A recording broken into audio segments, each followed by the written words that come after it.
Most people here call me Mike, and I started here in January of 1999, so it's coming up on 25 years. It's been an experience, let's put it that way.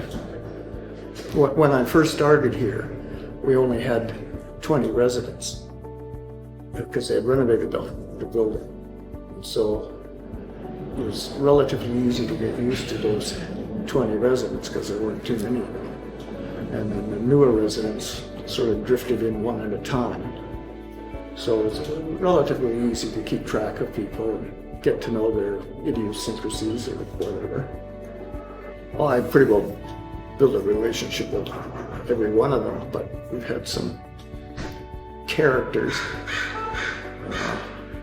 We had, like, for instance, one guy in a wheelchair. He wanted to go back to Riverview. He got as far side of Burnaby in his wheelchair. We had another elderly lady here who would get picked up by the police in Richmond or Surrey, and the police would bring her back or meet a Vancouver police car somewhere and trade her off. So there were people that could get around quite nicely.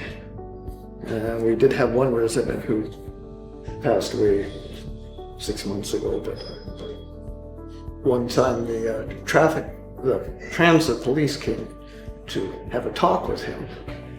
So the police officer, very nice guy, he was here for an hour talking to this resident, and I assumed this resident, because he had a drinking problem, was creating a fuss on the SkyTrain or the buses.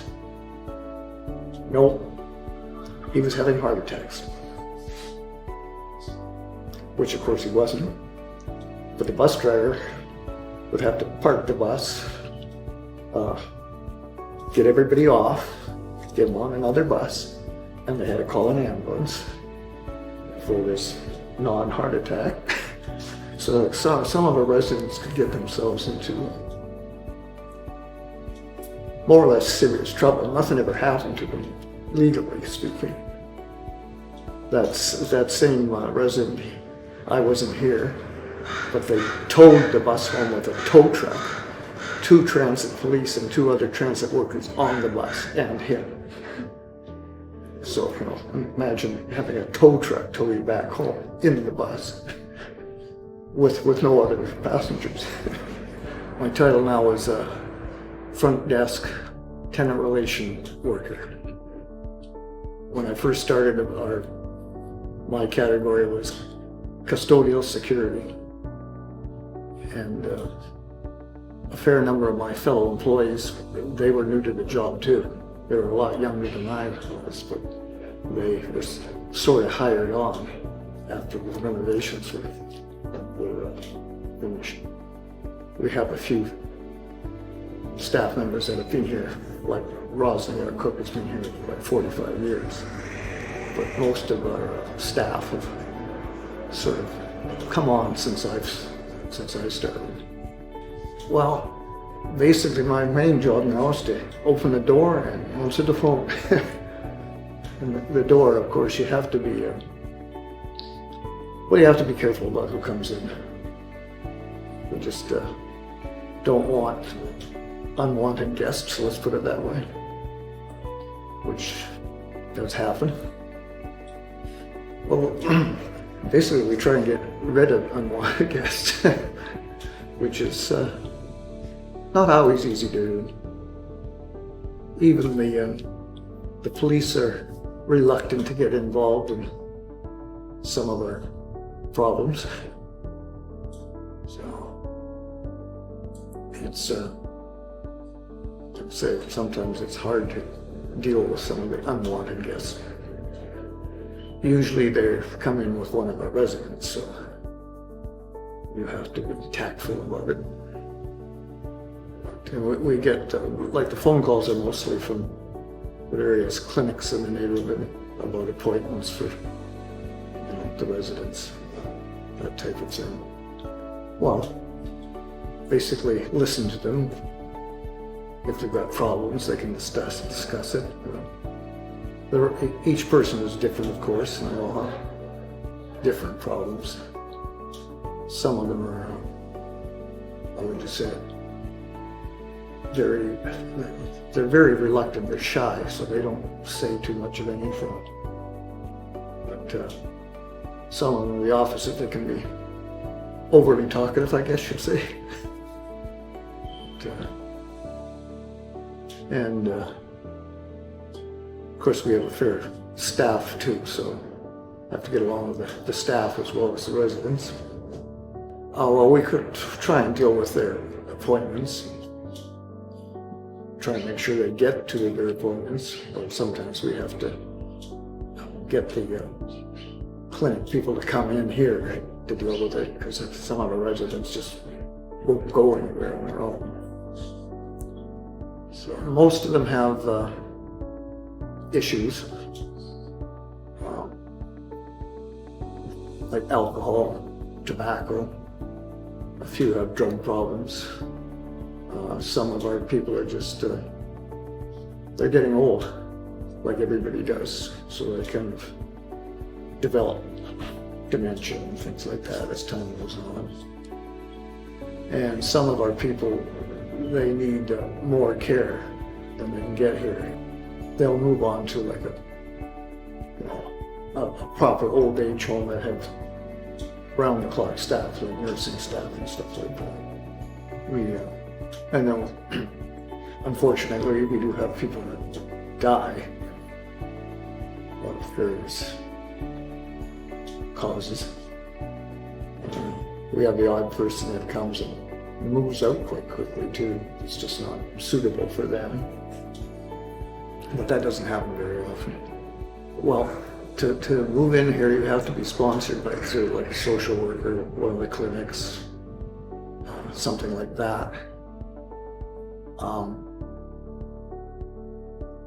If they weren't here, they would have to be in another facility similar to this. I think we do a pretty good job of looking after everybody.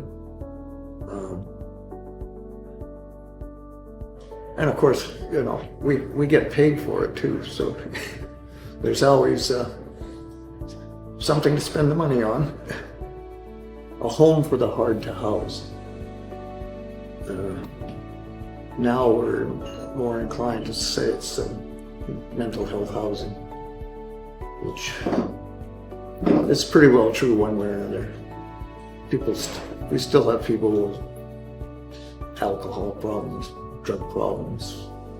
As they age, they get more dementia and just old age slowing down type of thing.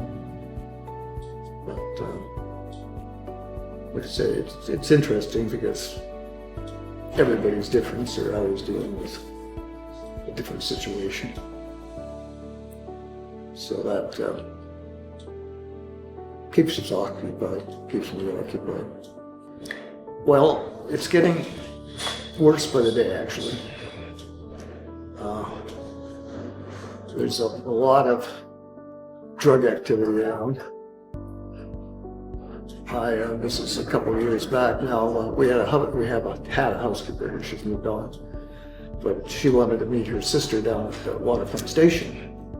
There wasn't hardly 1 square foot of both sides of Hastings Street was covered with tents and people lying on the street, all that way. So these were all homeless, I guess you'd call it. You know, it was shocking to see that number of people just covering the sidewalks all that distance. And then, of course, for a while, Oppenheimer Park was filled with tents and stuff. They sort of cleaned that up. All the people did was move from there to Crab Park and Strathcona Park. So it's a difficult problem to solve.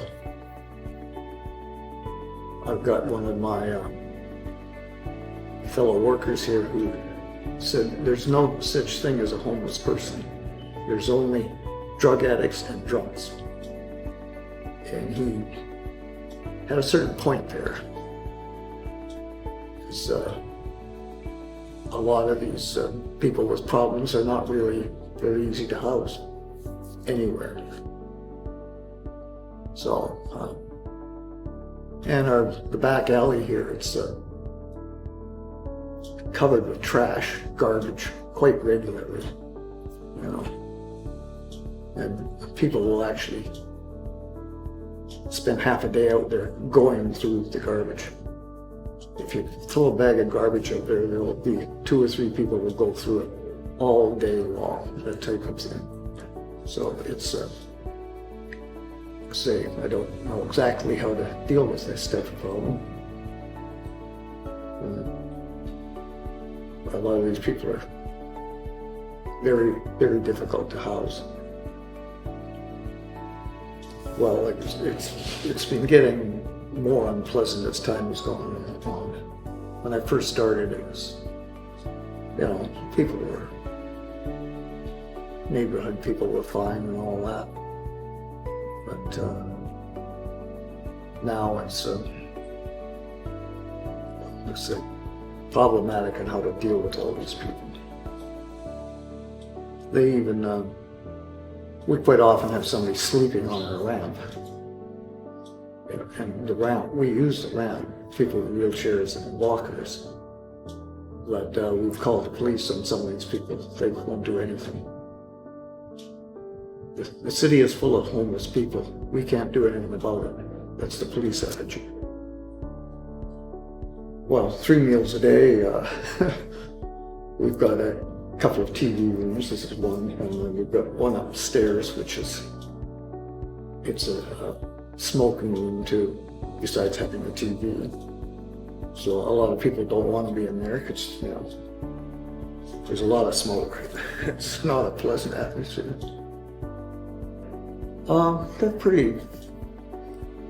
They got a bed, a desk, a night table, closets, or a built-in closet.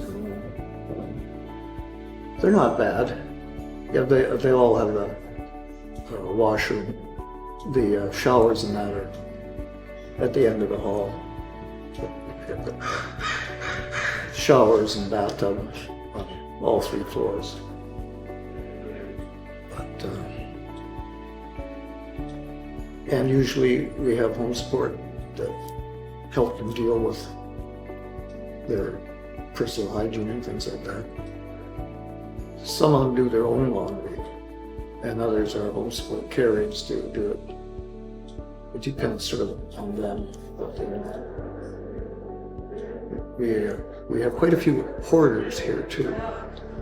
So these small rooms can become quite cluttered, to put it mildly, which we try and keep track of that because like the fire department does not appreciate having rooms that are cluttered. There's always a chance of some kind of fire hazard. We have had, that doesn't happen too much, but we have people like throw cigarettes into their trash can, so that sets off the flare alarm, so smoke.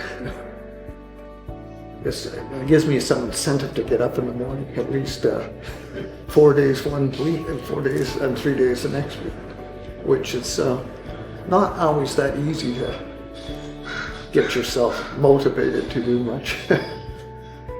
In some ways, pretty well everyone is a character in their own right. I've actually enjoyed the neighborhood. I've got a car now that I drive to and from work, but for 3 years I took the bus, and I was working the afternoon shift, so I'd catch the bus at Main and Hastings there at 11:30 at night. Never had any trouble with anybody in the neighborhood, never. You know, a lot of people I think are afraid of this neighborhood. There's nothing really to be afraid of. You know, it's got atmosphere. More or less been a pleasure. I haven't had any real problems. Pretty well I've gotten along with pretty well all the residents. There's few people that are just naturally grumpy, so they don't say too much, and what they do have to say is not very pleasant usually. No, it's not really that hard. you're not dealing one-on-one too often. There's, you know, other people around, other, you know, residents, staff. Well, I've managed over 25 years. There are people that get a little bit frustrated with the job. And you can't allow yourself to get worked up about minor issues, really. So, usually any problems like that are quite easy to avoid. I guess you have to take life as it comes and don't get too wound up about anything in particular.